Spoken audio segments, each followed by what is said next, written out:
Hello and welcome to today's video.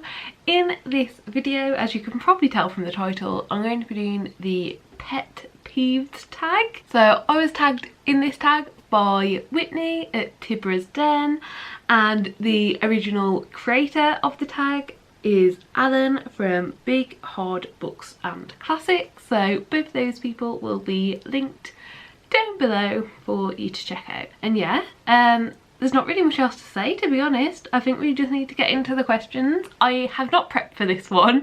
I decided to go into it pretty blind because all the questions are kind of like, do you do this, do you do that? So I thought I'm going to this blind, just ramble, give my opinion, all that jazz. So question one is, do you use or read along with audiobooks? And yeah, I do.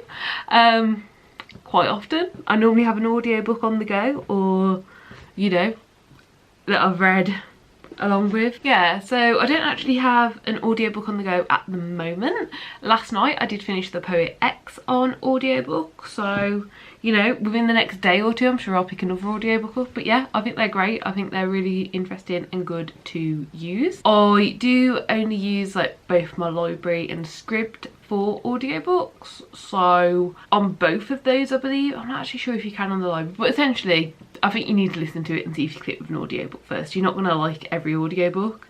There's definitely been books where I've searched and they've got audiobooks available, but I've listened and it's just not been me, it's not been the vibe for me.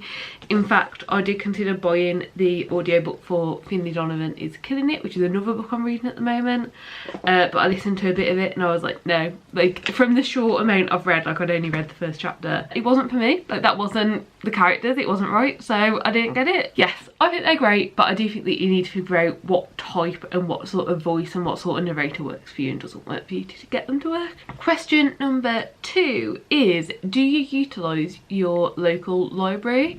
This is a difficult one because I have the app that you can get through my library, which is called BorrowBot. You can see it's loading here, and I almost always have like a few audiobooks either on loan or waiting to come through, and I've used the ebook feature a couple of times as well. I use this loads, like, you know, at least weekly I'll be searching through this, but in terms of actually going to the library, I haven't. I mean, I've walked past the library a few times, but I've never upgraded my pass. So like, basically the way my local library works is just to get the app, you can sign up online on their website, give them your information, and you get like a half pass essentially. Like, you know, you can access the app, and at any time you can go into the library and make that like a full pass so you can get real books out.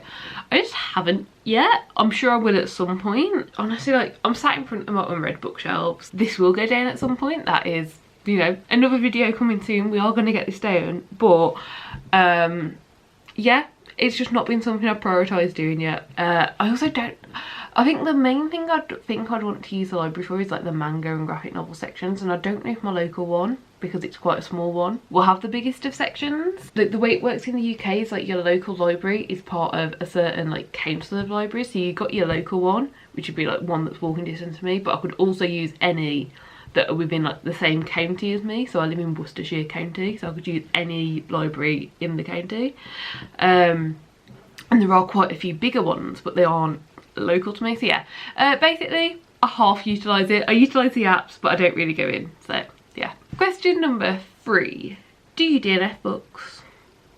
Yes. I will often put books down for like, I'm just not vibing, but I'll still want to read it at some point. I don't count those as DNFs, but I do DNF books, just not frequently. I think this year I've DNF 3 or 4 books, so you know, we're in October now. What's that, like, not even a book every other month. I think I DNF one in, I mean, I can check Goodreads because I have a little shelf on Goodreads for books I've DNF'd, so you know, I don't stupidly pick them up again thinking I will like them. Yeah, I DNF one in January, one in June, one in July, and one in October. So yeah, I do DNF, just not frequently. The more years I read, the more I know my own reading taste, so every year it seems that I DNF less and less, but I will if I feel like I want to or need to. And if I'm not vibing with a book, then it's gone. Like, no worries. Question number 4 is, do you read multiple books at the same time? I do.